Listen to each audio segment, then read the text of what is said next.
All right. Just started the recording. So wanted to talk, to kind of set the stage a little bit about what is going on in the region, why we asked you guys to come today, and what are some of the things going on that we're worried about. So if you're not familiar with our local air pollution issues, usually whenever we say local air pollution, we're referring to something called the National Ambient Air Quality Standards, or NAQS.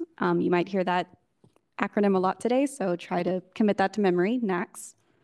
So NAQS refers to 6 criteria pollutants. So these are emissions that the Environmental Protection Agency has identified that when present at a certain level can be harmful to human health and cause all sorts of various issues.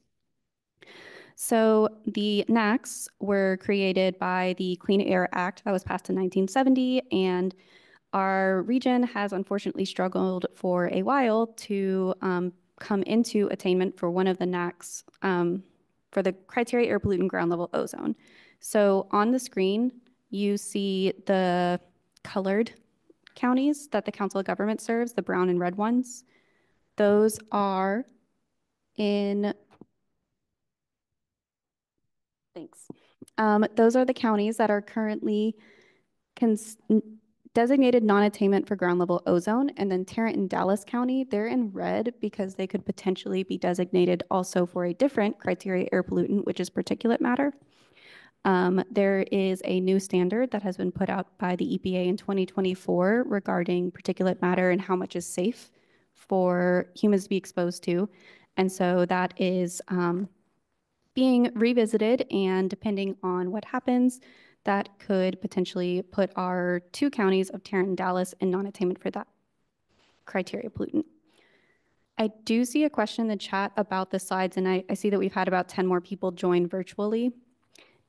If you go to our website and go to the meetings tab, if you are virtual, and then there's going to be 5 handouts. There's the agenda, the presentation, and then a few slides on general information and some funding opportunities. So if you are virtual and you want a copy of that, please go there. Next slide. So another reason that we are concerned about air quality and trying to improve our air quality is because we're expecting a lot of growth, both in population and economics, over the next 25 years. So this shows the 2019 population on the left-hand side. On the right-hand side, this is the 2050 estimates of population growth. On the left-hand side, you can see in 2019, we had about 7.5 million. We are expecting by 2050 that we're going to have over 12 million people. So it's going to be a very big jump. And a lot of that growth is actually going to happen on the outer counties. So you can kind of see whenever you go from left to right, there's additional blue shading in the right-hand map. And then some more green as it kind of going outwards from the central areas of Dallas and Tarrant County.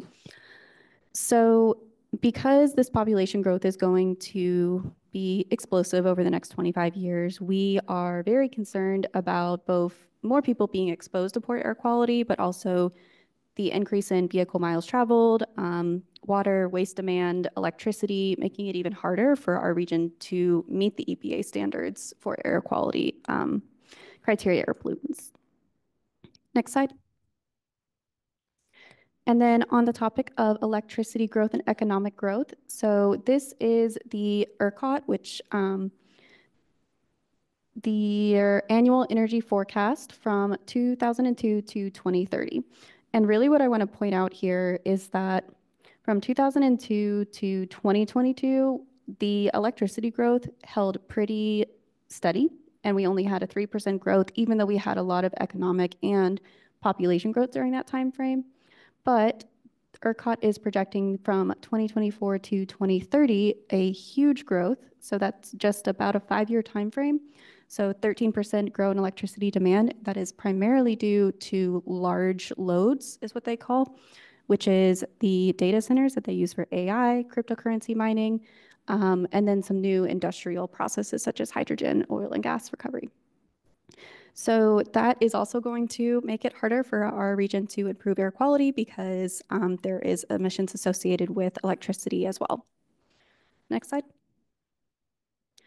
Okay, so now that you guys have we've kind of laid the land, we're actually going to try to learn a little bit about our attendees today through a poll. So this poll is through Mentimeter. You can either scan a QR code with your phone and send some responses, or if you aren't able to do it on your cell phone, there is a link that was just put in the chat by Arlenia at the Council of Governments, and you can click on that and do it on your computer if you would prefer. We just want to get to know kind of who's in the room and how much do you know about air quality. And hopefully by the end of the meeting, you will know a lot more, but I promise we won't quiz you or anything.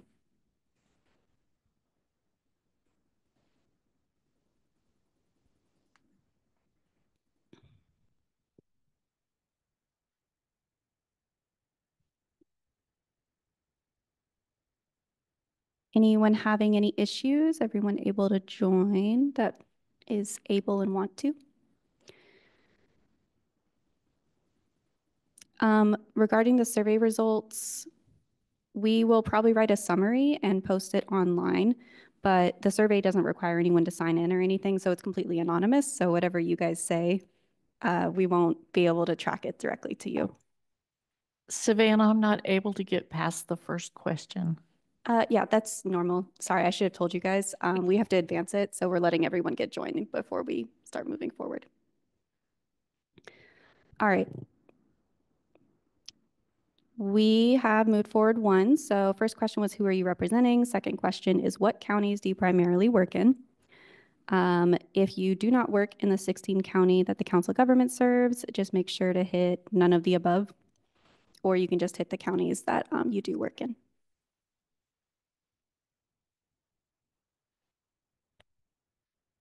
And Caitlin, I see Caitlin and Michael, I see y'all's comments. Yeah, we have to manually advance the questions. So we're giving people a moment to answer and then we're going to move to the next one. So thank you guys that are super speedy at answering the questions though.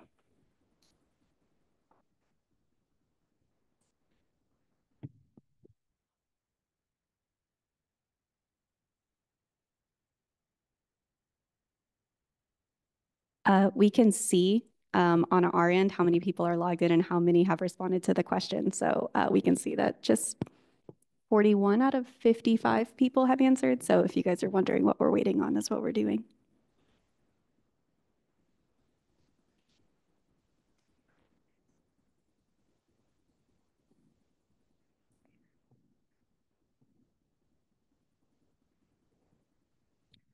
So we've advanced to the next question. If you're catching up on the previous question, it should still let you enter in your information. Next question is, what county do you live in? I know a lot of people in our region live in one county and commute to the other for work. So I live in Denton County and I commute here in Tarrant County for work. So it's always interesting to see kind of where people are working versus where they're living.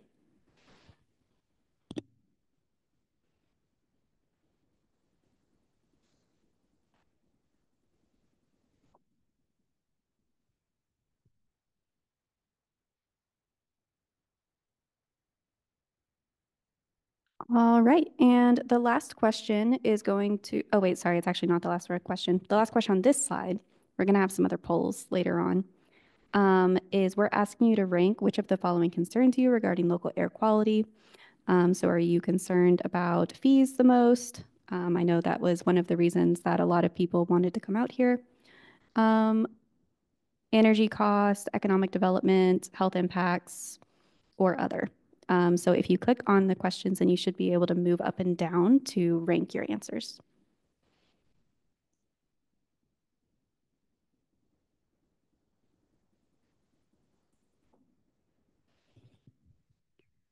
We'll share the results with you guys at the end, but I'll tell you guys right now, it's neck and neck between fees and negative health impacts. So if you have an opinion one way or the other and you want to get your vote in, do that as soon as possible.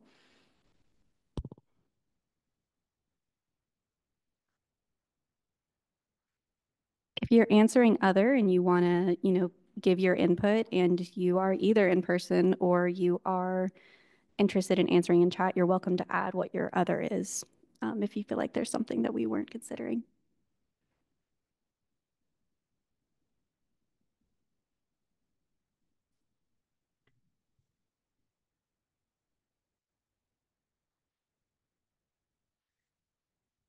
All right, and these last few ones should be pretty easy. So how familiar are you with local air quality issues? Very, somewhat, or not at all.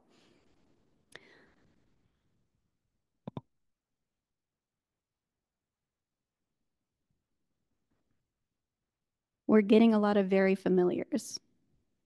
Some somewhat, some not at all.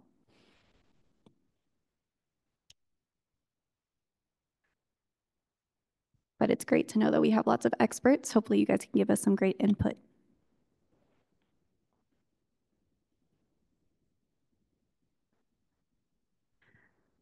Next question, what air quality issue are you most familiar with? Are you most familiar with ground level ozone, particulate matter, carbon emissions, or other? Or all of the above if you are a huge expert. This is a multi-select question.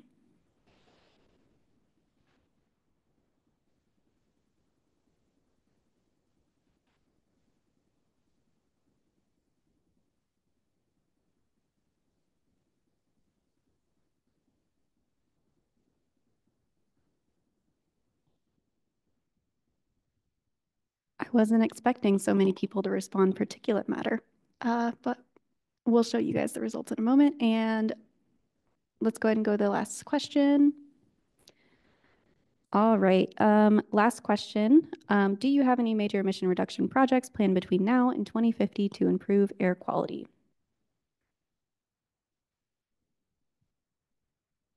We included an unsure option in case that's not your role, or maybe your organization doesn't do that work. So feel welcome to take that. So once you answer the last question, you all should be able to hit view the results and to see the answers. But in case there are some people that weren't able to join the Mentimeter, we're actually going to share the results on our end in just a moment. So if you are curious, we will show you everyone's answers.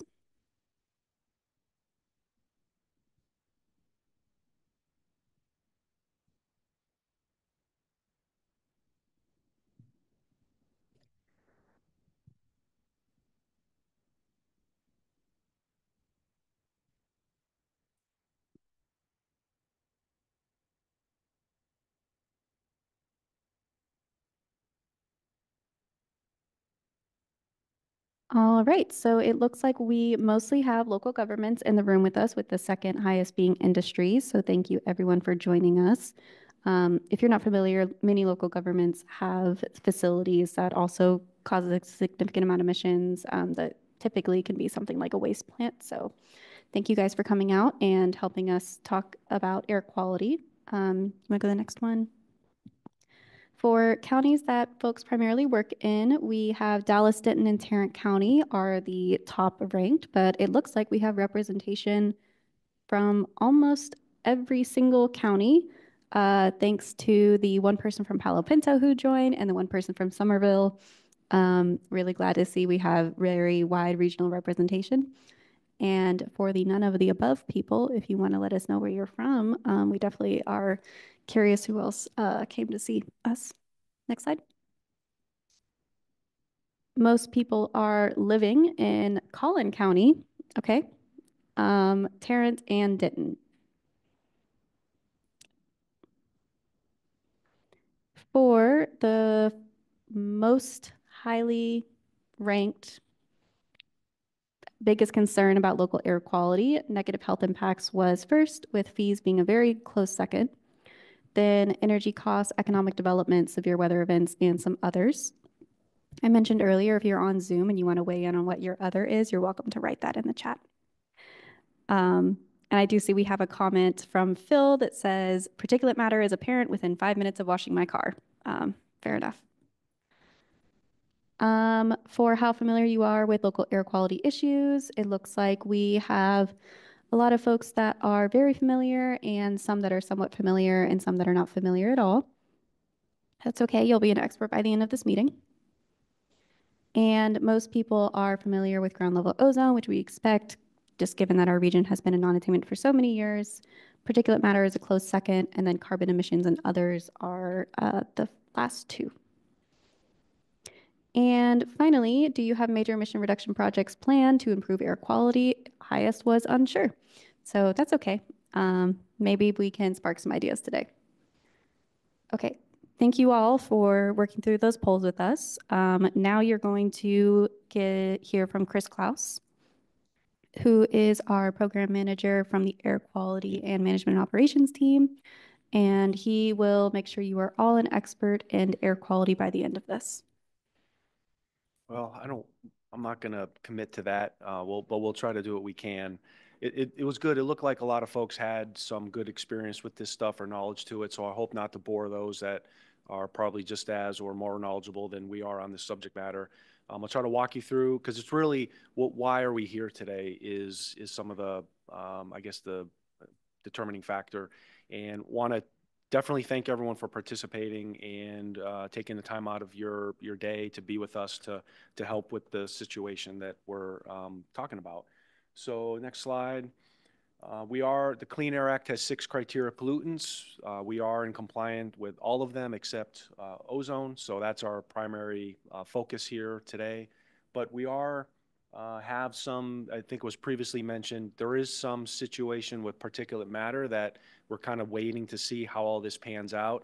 A few years ago, the EPA came up with a lower standard.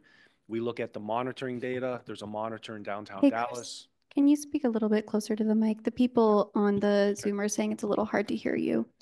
There's a monitor in downtown Dallas. There's a monitor in downtown Fort Worth that are currently over the existing standard, but the recent action or word from EPA is that they are reconsidering the lower standard. So we know that the Governor Abbott had to submit the state's recommendation of what the non-attainment area would be recommended to be in our area, and the governor suggested that all counties in north central Texas for particulate matter would remain in attainment, or the recommendation is that all counties are in attainment. So there's something kind of going on out there. We're really not sure how it's all going to flush out. So we're still monitoring, but really the emphasis is on the ozone situation.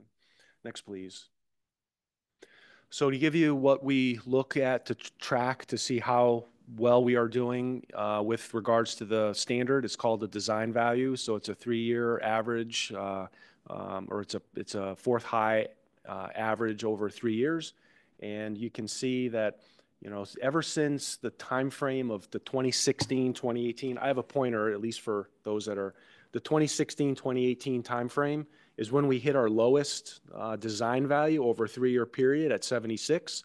We need to be at least 75 or lower part per billion for a standard that was established in 2008, or more recently need to be at 70 or below for a standard that was initiated in 2015. We plateaued for some reason, and then all of a sudden in the last few years, we started to creep back up pretty significantly. The 79 that we've got with the dotted line is just to say this is as of I guess this week, and we're heading in the wrong direction. So we haven't even hit the peak of our ozone season. So where this 79 is going to land at the end of the day, the point is it's not even close to where we need to be at from a 75 or a 70 standard. So what we're talking about here, and part of the title being Section 185 penalty fees, this is what is under threat at this point. If we can't get this red line at the blue line, or even some point in the future down to the orange line. Next, please. As Savannah already showed, what our non-attainment area is. I showed you what a 78 or so that, or 79. So the 79 is the controlling monitors in North Fort Worth. You see a 78 in Keller, 78 Eagle Mountain Lake, 77 in Pilot Point, 78 in Frisco. The prevailing winds come from the southeast, pretty much drift in this particular northwest direction, picks up the pollution, picks up not only emissions from outside of the area, picks up emissions from the southeastern part of the region, from downtown Dallas, Fort Worth, and then it triggers and correlates with the sun and the heat over the course of the day, and that's where we get our high emissions in the northwestern part of the region. I think 79 is the current controlling monitor from last year, and it's varied for the last 15 years between Frisco, Pilot Point, Denton, and now, like I said, most recently for some unexplained reason that we're trying to understand the photochemical and the science better, and the meteorological conditions better, it's in the Fort Worth downtown area. Next, please. So another thing we like to look at, this isn't regulatory, but at least it tries to show how many exceedances we've had over each particular year. So from 2016, we had about 18 exceedance days. You see one was in a red range, and then 17 was in an orange range. These 18 exceedances all fell over the 70 part per billion standard.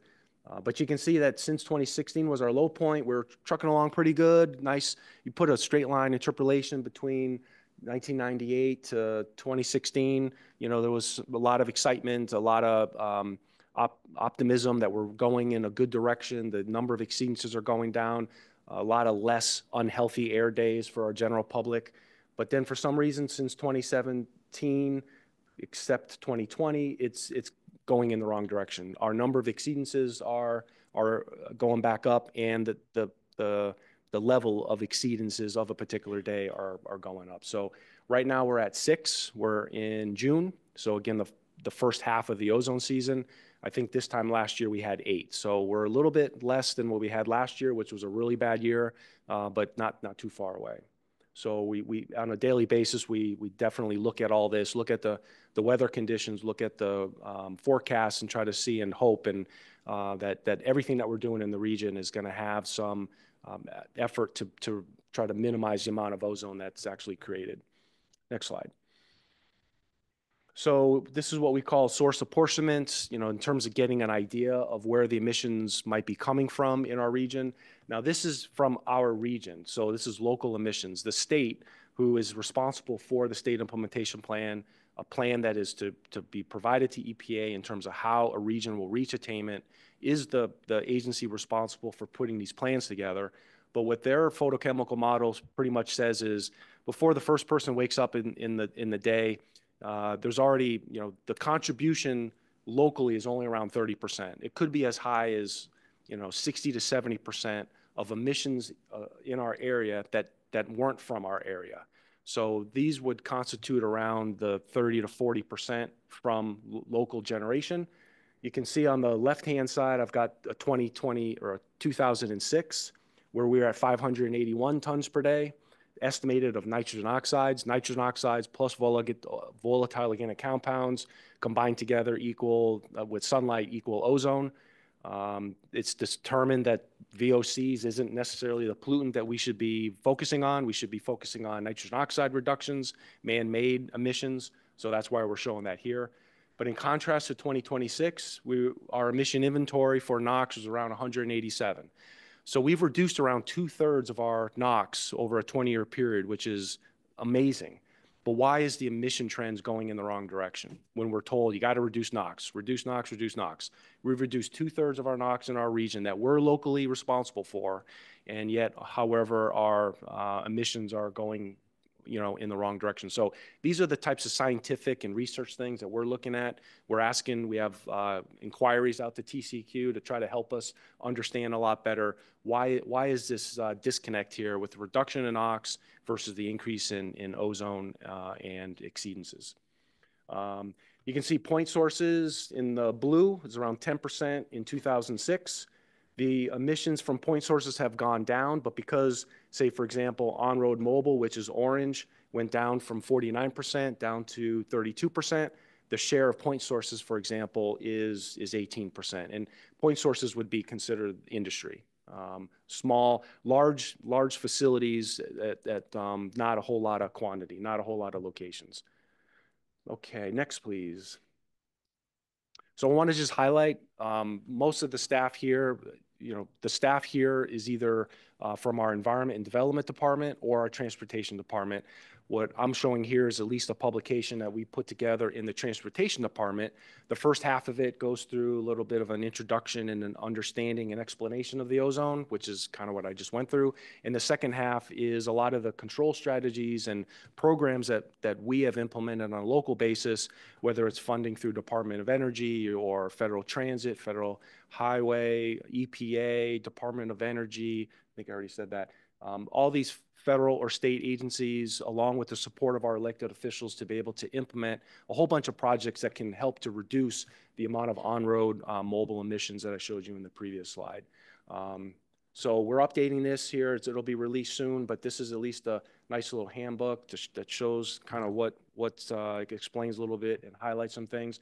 But of everything that I just showed, if you go to the next slide, this is the, quote, failure to attain, or what I think is the Section 185 out of the Clean Air Act, where if we are continuing not able to reach attainment, then there's going to be fees and penalties prescribed in the Clean Air Act against point sources or the industry. And this is going from a serious to severe classification. I won't get into that too much, but basically we've been at this for a while, and we've gone from moderate to marginal to moderate to serious to severe. So it's been a while that we've been working on this, and we continue to not, as I showed you in that line graph, we've continued to not achieve that 75 desirable standard. So therefore, we just keep getting reclassified. The state keeps working on a new plan. We continue to miss the ozone achievement, and therefore it gets at the point from the Clean Air Act that said, you know, then okay, the industry may be held some further responsibility if this clearly doesn't get figured out. So right now, our next attainment is through the year, is at the end of 2026. Really in 2027 is when all the numbers will be reevaluated. It'll be based on the summers of 26, 25, and 24. I already showed you 24 was a horrible year for us. 25, it's tracking a little bit better, but not anything, I would say, great that's going to drive down that design value. And then we have next year as well. Those 3 years will be put into an average in 27 to be able to see if we're at 75 part per billion or below of the ozone standard at any of the monitors. No monitor can be over 75 part per billion. If not, if we're unable to be at 75 or less after the 2026 ozone season, then that's where there's the threat of this fee to be applied against the industry by possibly as soon as 2028. The fees will be collected annually until the region can reach attainment of the standard. So as you might know, it takes a while in paperwork and federal registers and public comments, and it could be lawsuits, that it may take a while before the region is ever formally declared attainment from when the numbers are actually crunched. When the numbers are crunched and shows we're in attainment, then it just takes a while. It could be multiple years to actually achieve that attainment designation by EPA. So once we get, if these penalties start, it could be a while before they end until we can get into attainment officially by EPA. This program will be implemented by EPA, by TCEQ. If TCEQ cannot implement this program or wishes not to, the EPA will implement the program, collect the fees, and keep the money, and wouldn't come back to the region. At least if we can do it locally, then the money stays within the region and hopefully be put into programs to continue to reduce emissions. So I just put down here sources of power plants, refineries, cement plants, municipal landfills, wastewater treatment plants. Those types of things I think are the general types of industry that we're talking about. And this number is a few years old, but the state had estimated a few years ago that it could be costing the region up to $45 million per year until we reach attainment of the standard. Next, please. So however, last time we all met was a couple years ago. This was, that previous slide was something that we showed before, but earlier this year, the state did make a recommendation. They have a proposal right now in terms of what their plan will be, in terms of how to collect the fees and what they will do to achieve the requirement of the failure to attain fee. What the state is proposing is not to put the penalty on the industry. The state is proposing to basically take the $45 million or whatever the allotment of total fees would be, and take that out of the Texas Emission Reduction Plan program, the TERP program. This program has generally been, I think it's been in place for over 20 years. Super successful, one of the most cost-effective programs that we have in the region. I think it was modeled after California. Actually shocked that more states don't actually have a program like this to implement if they have some air quality situations in their area. Super effective. and continues to be funded and about $300+ million that's able to be utilized for the retrofit and repair or replacement of diesel type either on-road vehicles or construction equipment, for example. If the amount that is allocated or identified out of the TERP is less than the fee allotment requirement, then that would come then the delta would come from the industry. And I said already, if TCU doesn't implement the program, then EPA will collect the fee with interest and not be returned to the state. So a couple key dates here. The state did open comment on this proposal on May 6th. The hearing that they're going to host for the public, the general public, is the 12th. And I guess in a couple days, and next Wednesday, I believe, is the 18th, which would close the comment period that the state has for this proposal. They are then needing to take everything that they've received and put together their recommendation for what they're going to submit to EPA required by November of later this year. So I put the hyperlink in here that just gives you where all this information is located on TCQ's website. I think if you just search like TCQ section 185 in Google or something, it'll pop up that you're easy to find where all this information's at. What else do I have here? Next slide. Okay. One of the things we've been working with the state, I think a lot of it is how we got in touch with those that are in the meeting today. The state has an inventory of what all the point sources are. I'm not necessarily saying that list consists of all the facilities or entities that would be penalized, but those were all the major source operations in North Central Texas. So what we did is we tried to just go through a little bit of an assessment of where they're located, the general type of what the industry looks like, and you can see here, a couple hundred worth of industry in our region. Not as much, say, down in Houston that has a lot of petrochemical type operations, but a fair amount here.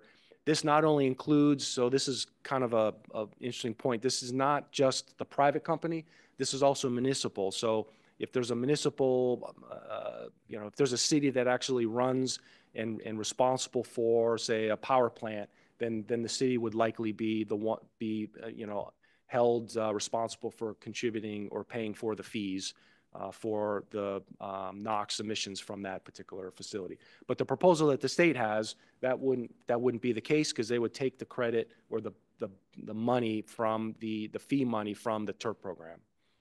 Okay, next. Okay. So we in-house are continue to look at the proposal, see how deep in the weeds we can get with what the state is proposing. Not exactly sure, but we have some interest in maybe commenting. We're not really sure if we will by Wednesday. There's some still internal discussions that we'll have, but yeah, that's kind of where we're at this point. So that was the summary I wanted to provide to everyone. I guess then what Savannah has led us to is some questions and answers at this point. So we have a question in the chat, and then also a comment. Lori, I see that you responded to the TERP one, so I don't know if you want to read the question and also read your response in the chat. Sure, I'll paraphrase. There was a question about whether TERP actually reduces emissions. There was a question of whether it would actually increase emissions by kind of backfiring. TERP is a very cost-effective program for reducing emissions, but as Chris mentioned, most of those projects are in the mobile source sector, not in the point source sector. But there are biannual and annual reports that go to the legislature from TCEQ that document the results of the programs, total dollars awarded, total emission reductions achieved, and overall it's very cost effective. It's essentially taking older, higher polluting engines, whether they're in generators or construction equipment or on-road vehicles, and replacing them with cleaner engines, either engine replacement or vehicle replacement. So it is very cost effective. It's well utilized. There are some tweaks that a lot of folks have proposed to the program over the course of the years, and it's constantly kind of evolving.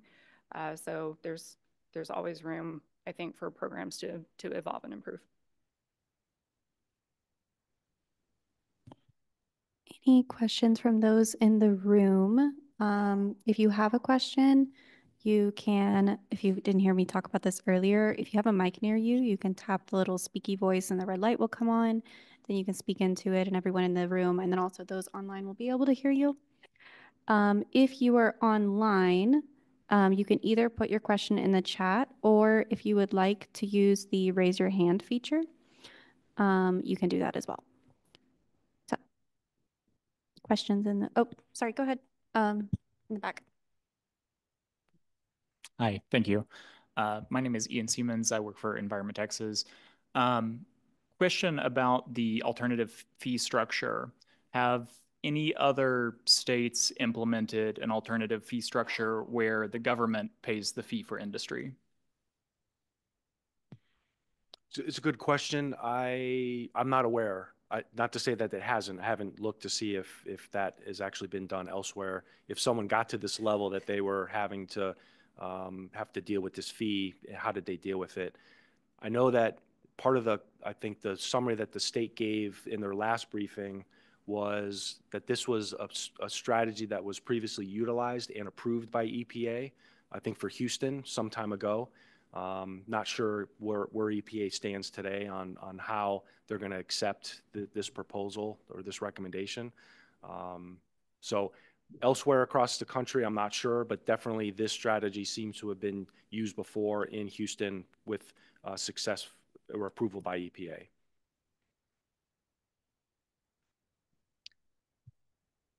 There's another question in the chat about where does the funding for TERP come from? Great question, very timely. We just dusted this off ourselves this morning.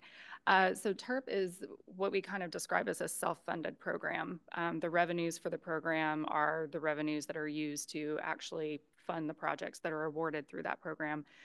The number one source of funding, there's 5 sources of funding in statute. We can provide follow-up on this because there's links in a lot of detail, but vehicle certificate of title and title transfer fees, limited sales and use tax and diesel equipment surcharges, motor vehicle registration on truck, tractors, and certain commercial vehicles, vehicle inspection fees for commercial motor vehicles required to have an annual safety inspection, and fees on the sale, lease, and use of heavy-duty on-road diesel vehicles.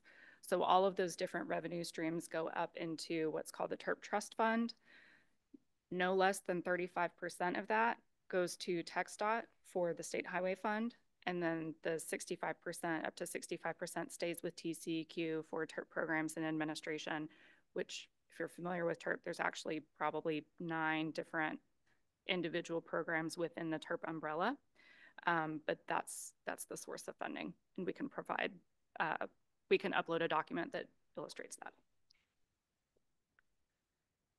There's a follow-up question about, so drivers and car owners will have to fund the fees for polluting point sources if TERP pays the fees. So these fees are mostly in the commercial space, so heavy trucks, heavy vehicles, heavy equipment, not necessarily Joe Public, light duty cars and trucks. But these fees have been in place.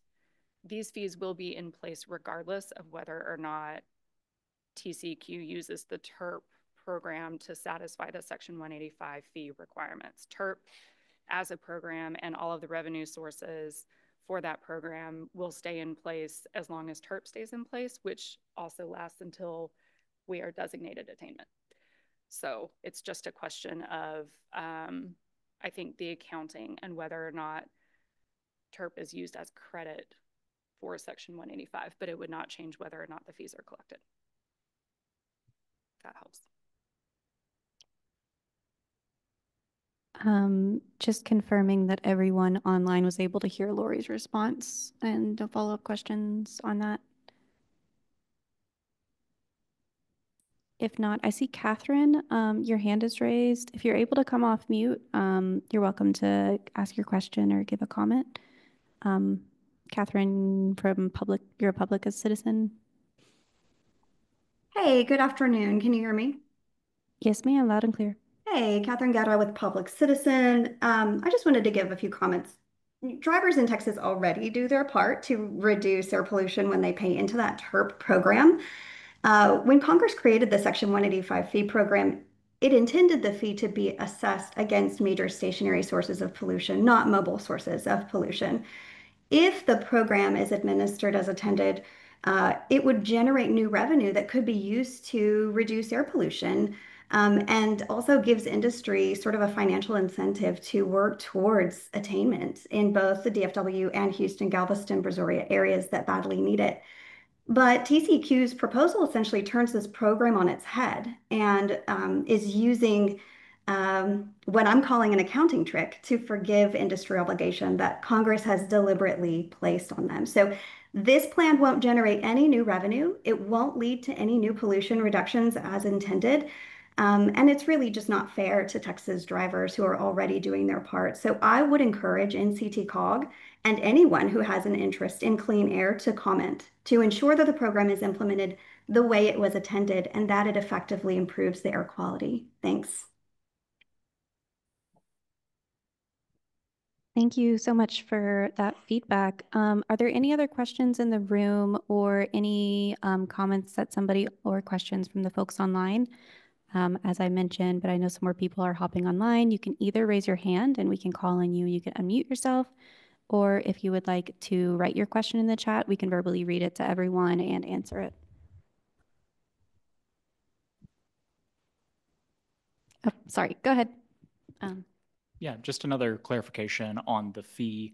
So whenever they are taking the TERP money to fulfill these fees on industry, will that money that is assessed through that fee, I know that that is intended to go to emissions reduction for single point sources that are stationary.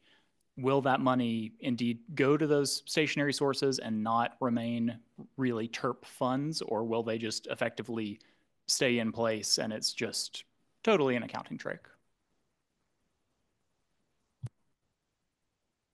I mean, right now, I think in order for it to be able to go towards other types of sources, like Lori said, there's 9 categories. It would have to fit into a category, so it may have to go to the next legislative session to be able to add another category if it doesn't already do that. But those are some of the details that we're trying to go through the proposal to see if that specifications are actually outlined in what they're proposing.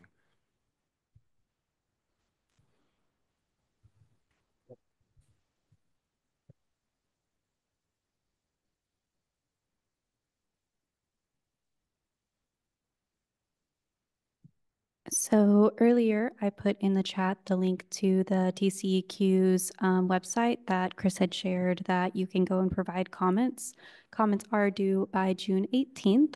We definitely encourage everyone to provide your input on how you think that these fees should be measured, hopefully, or should be collected or paid. Hopefully our region improves our air quality and we don't have to have any fees at all, but good thing to be prepared, right? And there is a virtual public hearing on June 12th. I do believe there's a deadline to sign up for it. So if you're interested in going to that virtual public hearing, I would sign up as quickly as possible. And I think there's limited space as well. So if you are interested in giving those comments verbally and written, please get that in soon. So we are actually going to take maybe just a quick 5-minute break. So those that are in the room could go get some coffee, get some water. If you're on virtual, please feel welcome to step away for a moment. We will get started in 5 minutes at 2:58. And we will give you guys an update on some funding opportunities that folks can take advantage of. We have some information to share about what the state is doing, that they have provided us with some information, and then also some local planning that we're doing as well to improve air quality. So thank you all, and we'll just be back in a couple minutes.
You gonna get so many kisses looking like that? Pretty as you is.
To those who are in the room meandering or those online, we're going to get started in just a minute at 3, okay?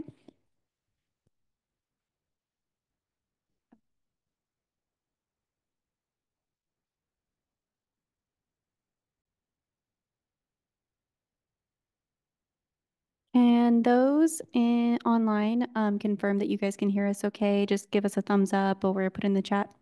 Just want to make sure as we reconvene that everyone can still hear us.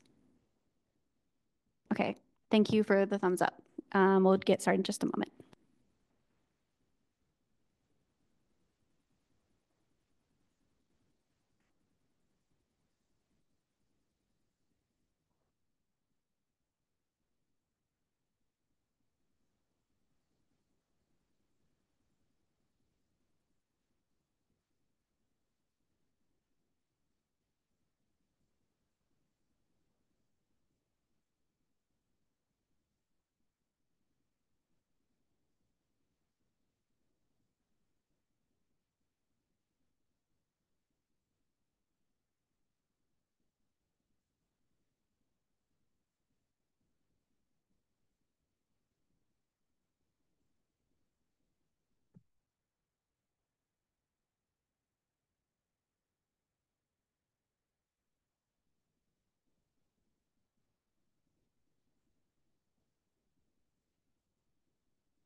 All right, we're going to go ahead and get started. Joaquin, if you can please reshare your screen and start the recording.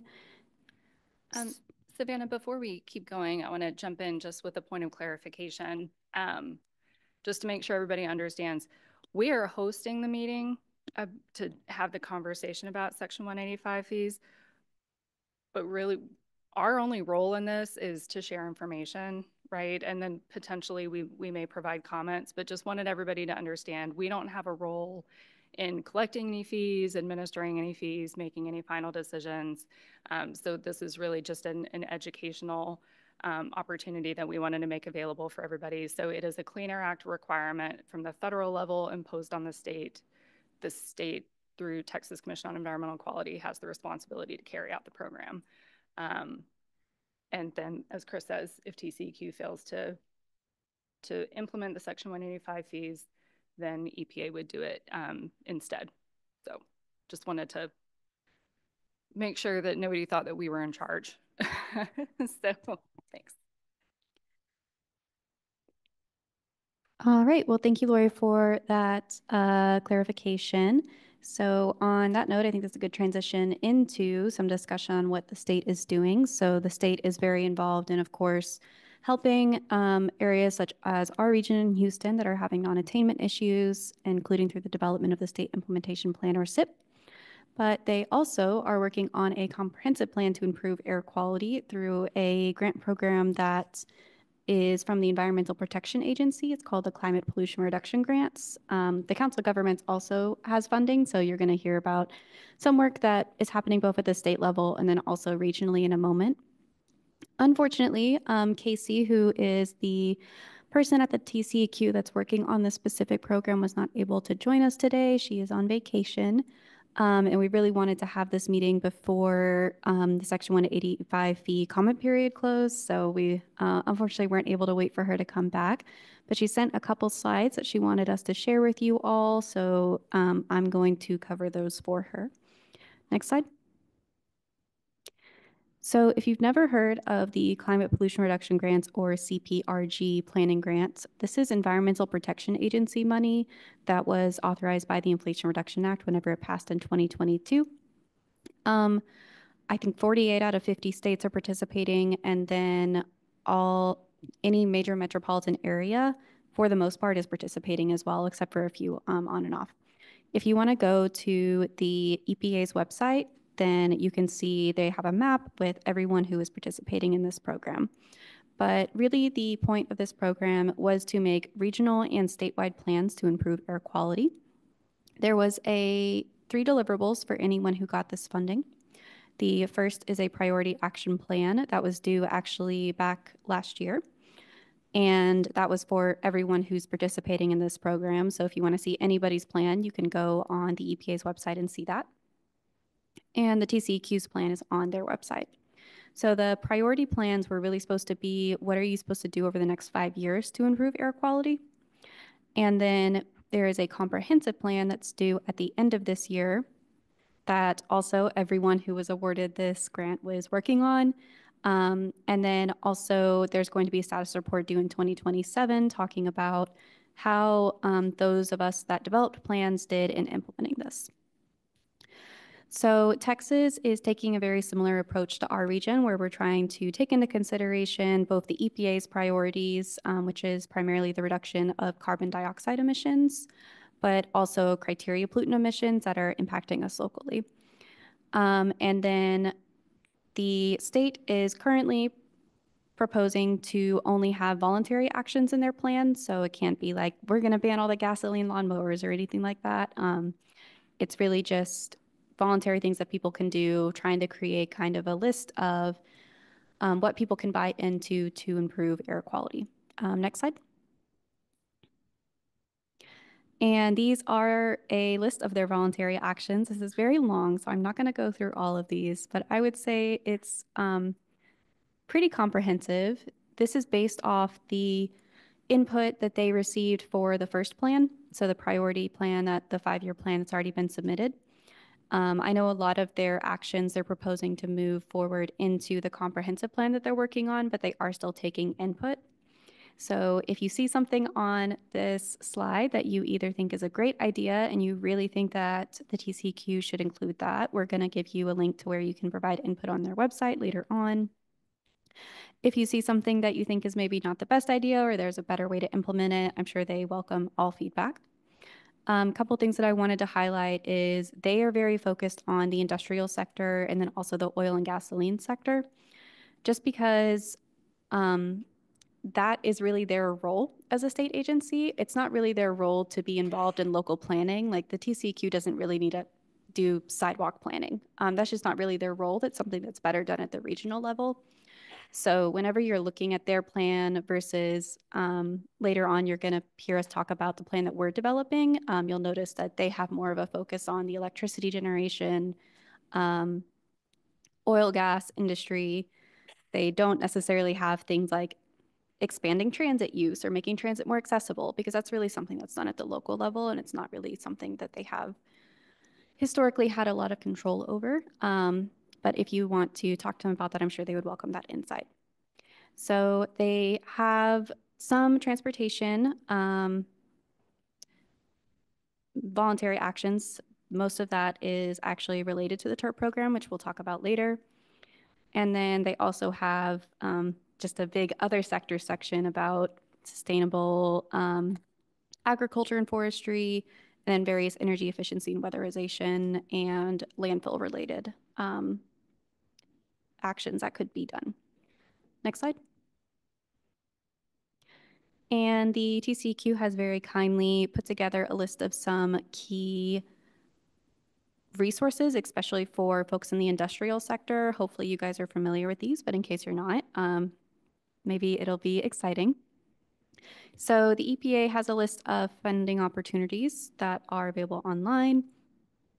There is also some free technical assistance for industrial facilities.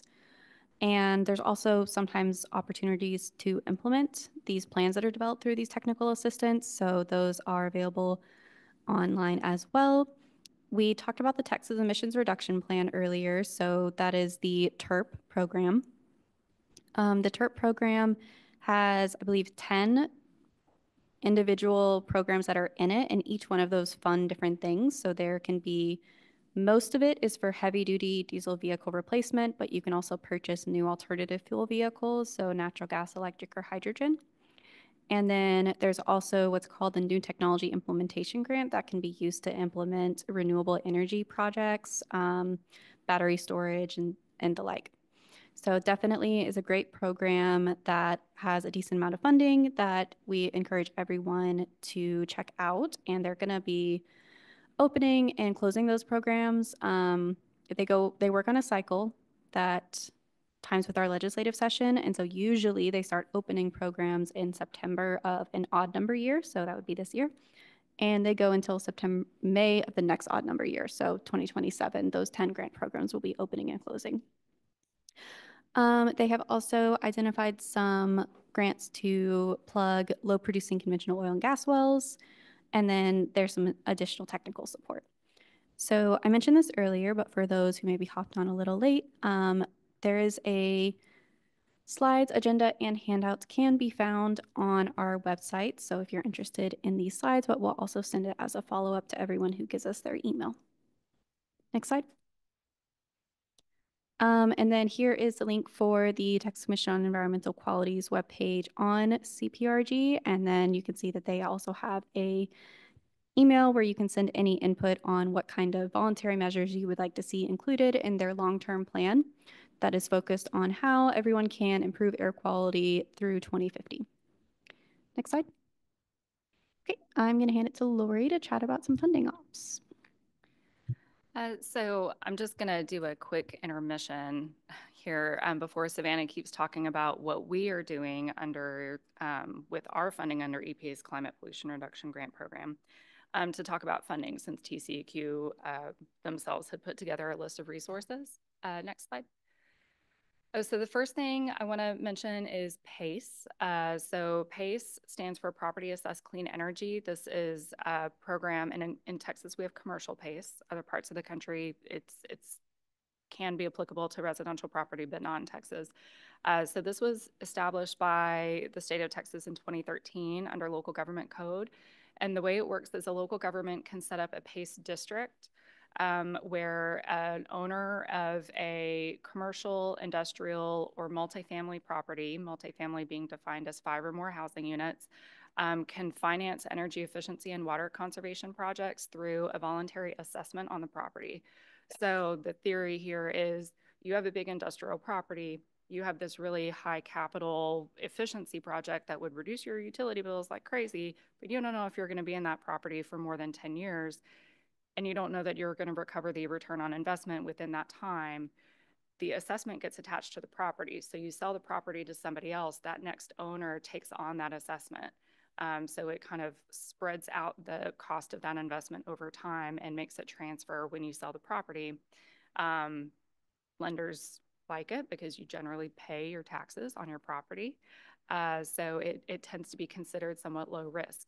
So there have been a few PACE programs available in different parts of the NCTCOG region for the last few years, but breaking news. In May, our executive board approved contracts for NCTCOG to have a regional PACE program, so it will be universally available to all commercial, industrial, and qualifying multifamily properties in the 16-county region.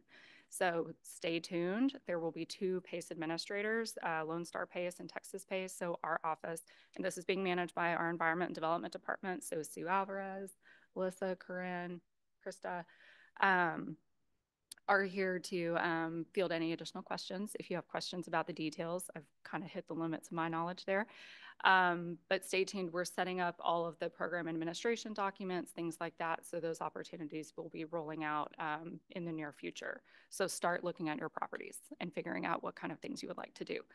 And then because we have a lot of local governments, I will just give a quick nod. There's a very similar opportunity for you through the Texas State Energy Conservation Office and their Lone Star financing program, which is low or no cost loans for the same types of projects, energy efficiency and water conservation. The next opportunity we wanted to flag is tax credits, federal tax credits. So I would say act quickly, because in case you haven't been paying attention, there's been a lot of discussion about the fate of the federal tax credits that were adopted or expanded under the Inflation Reduction Act, but for right now, they are still in place. So we do have a couple handouts in the back, and then those, their IRS handouts, they are also uploaded to the meeting tabs of the public input webpage. But there's a slew of tax credits available for clean energy type projects, clean transportation like electric vehicle, alternative fuel infrastructure things. And for those of you that are with local governments, you can claim these through something called direct pay. So it's essentially getting a rebate. Even though you don't have a tax liability, you can get a rebate as a public agency through that elective pay, direct pay option. So we've got a link to guidance on how to handle that elective pay as well. So think fast on that. Next slide is fleet funding. So you might have a fleet, or somebody that you do business with has a fleet. Maybe it's a supplier, maybe it's a hauler or a carrier of your goods, or it's a customer. Think about all of those people that you interact with, yourself or business partners. And there are funding opportunities available, some through us, some through the state, for fleet vehicle emission reduction activities. So TERP is one we already talked about, but we ourselves have some money through the Environmental Protection Agency for Class 8 or Class 5 through 8 heavy-duty diesel trucks to get scrapped and put a newer, cleaner one into service, very similar to TERP, but EPA funding. There is another opportunity that we're very excited about, $58 million that will be offered through a rebate. Which is if you've ever gotten a sub-grant from NCTCOG, a rebate is much easier to manage. So don't lose this opportunity. And this is coming through the North Texas Zero Emission Vehicle Project, which is the second line on the screen. We have $58 million, again, awarded to us by the EPA. And it's to scrap an existing Class 6 or 7 truck and put a new zero emission truck in its place. And this is a really exciting program for 2 reasons. One, Most programs restrict you to scrapping the old vehicle. This provides some flexibility on those options. 2, most programs require that the old vehicle be a 2009 or older diesel truck. This provides flexibility on that as well. So be on the lookout for announcements from us from that. And then the TCEQ still has some Texas Volkswagen Environmental Mitigation Program funds. If you remember when Volkswagen got in a lot of trouble for cheating the EPA on emissions tests, some of that money is still available. About $20 million is left to be claimed, and that's to take old diesel equipment to all electric, and it's first come, first served through August. So to get more details on all of those, if you go to the next slide, we have an AQ funding webpage as air quality funding. That's kind of our shorthand for it. So you can go there, you can sign up for email updates. We send those out about once a week. And we're happy if anybody wants to get a deep dive on any of those programs, we can set up a one-on-one meeting. We can come out to your facility. We could do a meeting just with you and your shippers, haulers, carriers, customers, suppliers, whatever the case may be. We're happy to do any of that. So please sign up to stay in the loop. We can put that link in the chat as well for people to sign up for the email notifications, but we just wanted to give a quick shout out on the incentives that are available to do some of those emission reducing projects. Kind of whatever happens with Section 185, projects to reduce emissions are always beneficial. And then they complement what we're trying to do through our air quality improvement program, which Savannah will talk about in a minute. Yeah, thank you, Lori. Go ahead and go to the next slide, Joaquin. So I mentioned earlier that we received the same grant that the state did. So we are working on our priority and comprehensive plan, and we also submitted our priority plan on March 1st, 2024. So that's available on our website as well if you're curious and want to dig into it. It is 200 pages if you read it in its full length, so I recommend that you check out the executive summary, which is about 10. But that highlights everything that our region can do to improve air quality through 2030, and it has a basic emissions inventory for carbon dioxide equivalent. So we spent a lot of time today talking about criteria pollutants, so the NOx and VOCs, and then the ground level ozone and the particulate matter. That's all. This is a little different. These are different emissions. And then we have a comprehensive plan that we are working on that's going to hopefully identify some ways our region can improve air quality through 2050. We have produced an updated carbon dioxide equivalent inventory as part of that initiative. So we're going to show that to you guys.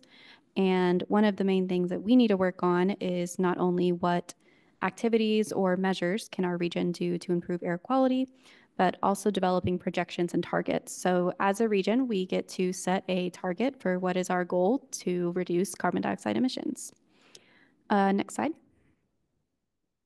So here is the emissions inventory that I mentioned. So based on 2022 data in the 16 county council of governments region, about 119 million metric tons of carbon dioxide equivalent, or CO2e, was produced. And a lot of that has come from either the transportation sector, so that's the 41% blue on the right-hand side, or the what we kind of call the energy sector, which when you break that down, that is residential energy use, so us going home and cranking down our ACs whenever it's hot in the summer. Commercial energy use, so our local governments typically fall within that category, and then also industrial. So combined, the residential energy use is 22%, the industrial is about 13%, it's that purple sliver, and then the commercial is green, so that's the 10%. So combined, the energy sector is responsible for 45% of the CO2e produced in 2022. Transportation is very, very close at 41%. I will flag if there's anybody here for the water and wastewater sector. The water and wastewater, because it's very energy intensive, it's actually counted under the energy sector, which is why the water and wastewater is like 0% on our pie chart. It's just accounted for as part of commercial industrial processes. Next slide. So we have a list of measures, or what the TCQ is calling activities, which are essentially policy, projects, or programs that could be implemented to improve air quality. And we developed that for the first plan, and we are working on updating that list for the second plan. So if you were in person, we have a printed handout of all of those measures, and we have one for, a section for transportation, energy, water, waste management, agriculture, and cross-sector. So you definitely, with the time we have, might not have a ton of time for discussion on those, but there's also a version posted online that has a summary of this, and we welcome really any comments on these or any recommendations for how we can, if we're missing something, if there's a good way for us to implement something, we really welcome any comments. Next slide. So I mentioned that we have to update these measures that you all can see. So the initial plan and the list that you guys have right now is the list that was made for the initial plan. It's really focused on the next 5 years. And the plan that we have to submit at the end of the year is going out to 2050. The key thing that we have to figure out for these measures is how much and which ones do we implement to be able to support our goals. And I'm going to show you guys what that looks like in a moment. And then we also have to identify what a potential cost is to implement these and how could we pay for them. There's no requirement to implement these, so we're not going to be punished if we don't, but we should do our best effort to develop something as a region that is feasible. And the guidance that EPA has given us is that it should be actionable, ambitious, and achievable. So, if we only have, the common example I have is we can't realistically make everyone probably have an electric vehicle by 2050. That wouldn't be a reasonable goal. So next slide. So I talked a lot about the projections. So if you look at the graph on the right-hand side, essentially what we have to do is we're going to have business as usual projections, which is if we don't do anything different, what are our carbon dioxide emissions going to look like in 2050? And this is just an example, so this does not actually represent our projections. Our projections are not done yet. If you're interested, we definitely encourage you to sign up for notifications on our website so you'll know whenever those are posted. So that represents the blue line on the top of the graph. And then the green dotted line is supposed to represent our target or our goal. So if our region says we want to have a 25% reduction by 2030 and reduce 100% of emissions by 2050, then that's what that line would look like. And what we have to be able to justify is that the measures that we include in our plan, if they were fully implemented by 2050, they would actually get us to that goal. So that's what the orange line represents, where really the reductions that we think we're going to get from the measures should roughly equal the difference between what our goal is and what our business as usual is. And if we're not able to develop measures that reach that, we might have to have a hard discussion about, okay, how do we make up that difference? Do we need to adjust our goal? Do we need to adjust our target? Or is it trying to find some other things that we can do?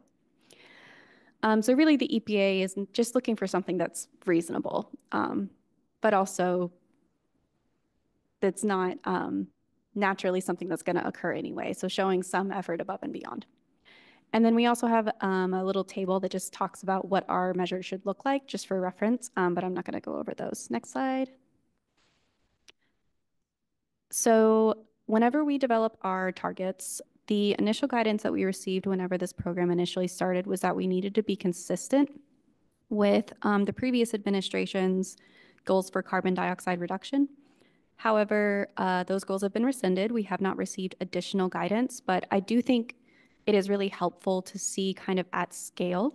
So those two top lines, those represent the historic US emissions, both gross and net. So after you take into account carbon sequestration, that's the difference between those two.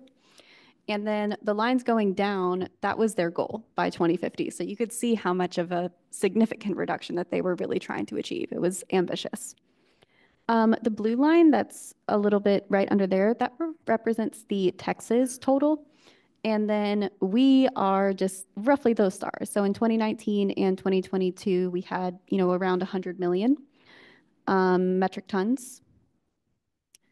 And so we're on the map, but we're definitely not responsible for a significant amount whenever you look at the entirety of the United States. So it's just important to keep that in mind whenever we're talking about these targets and what is feasible for our region. Next slide. Okay, so I'm going to stop there and see if there's any questions about that initiative that we're working on. And if not, we're going to ask for some feedback from everyone in the room. Just a very, very short poll. Not nearly as long as the first one. And then we will let you guys go enjoy the rest of your afternoon after we finish that up.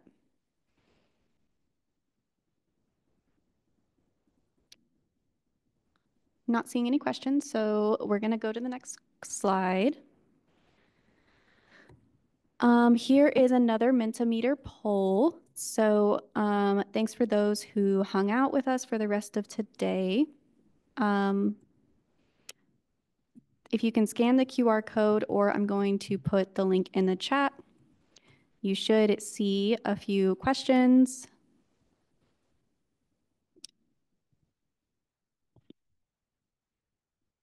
The first one being, what measures has your organization implemented to improve air quality? And this should be an open text field, so you should just be able to type in your response. But we're hoping that this might give us some ideas of things that we could include in our plan if you guys have done something cool that you're willing to share.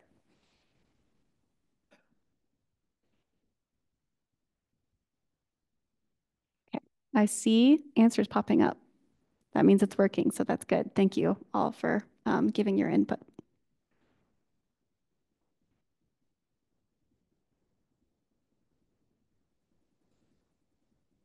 Some of the answers that we have trickling in, I'll just read to you guys.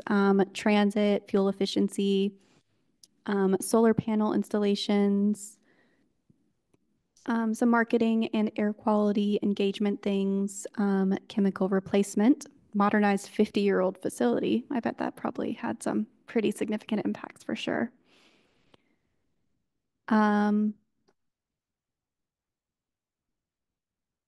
More natural gas, more solar.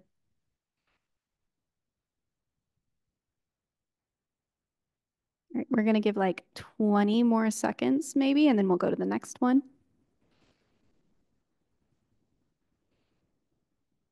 It should let you finish your answer if you're in the middle of typing.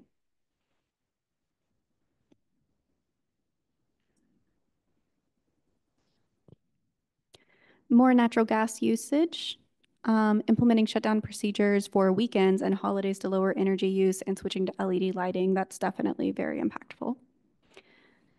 My grandparents always nag me about making sure I get LED light bulbs. So we'll go ahead and go to the next question.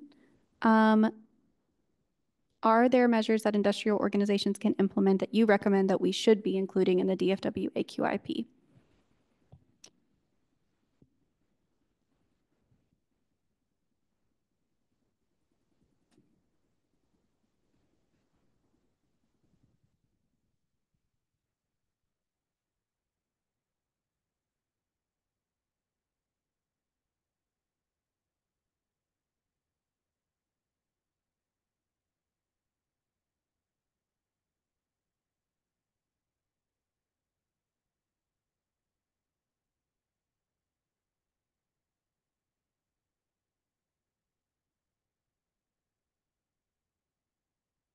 All right, I see some measures trickling in. Thank you guys for typing those in.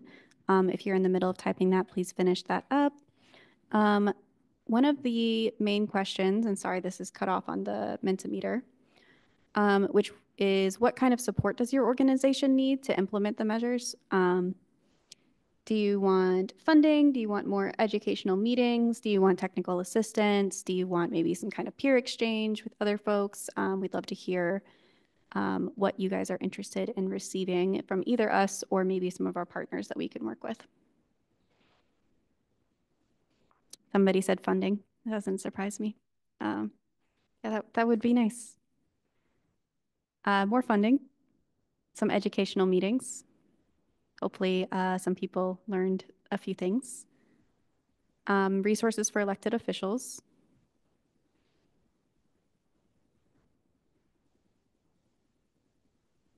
Give this one 15 to 20 more seconds as well. More educational meetings, more public engagement funding and events. We can definitely do education. You know, funding we can try to do when possible, but education we could definitely help with.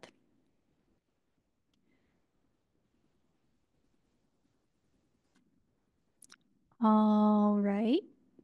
Thank you all. If you're typing that, I'm going to go ahead and advance to the next one. So please finish that up. Does your organization have targets to reduce carbon dioxide or criteria pollutants? This can just be a yes, no. Hopefully that helps you guys finish this up, and then you should be able to hit the view results. We won't be sharing we're not going to share the screen this time, but we'll be sure to put the results that we received online as well, just because it's almost 3:30 and I'm sure people want to skip the Arlington afternoon traffic for those who were in person. We definitely have a mix of yeses and nos, and some people say that they're open to change. So it's great to hear. Definitely, we should all try to do everything we can to improve the air quality in our region. All right, so I'm going to advance one more time, and then I think that's going to end the poll. Joaquin, can you move forward a slide? So just for some takeaways, if you want to learn more about the DFW AQIP, you can scan the QR code on the left-hand side. But again, this presentation is online. And then go one more slide ahead. And here is the contact information. So if you have questions for any of us, please reach out. Chris, Lori, and myself are on the right-hand side, but we can, if we're not the right people to answer your questions, we can definitely get you the right person. And then there is a post-meeting survey that we would love for you guys to answer. We'll send it out over email as well, but it's very short and it's just asking a couple things about what you would like to see from us in the future and any advice you have on how we can improve our meetings in the future. But thank you all for the time. That's all we had. We'll leave this slide up for a couple minutes in case anyone wants to grab our contact information or take the survey. But other than that, thank you all for your time. Any final questions from anybody in the room or online?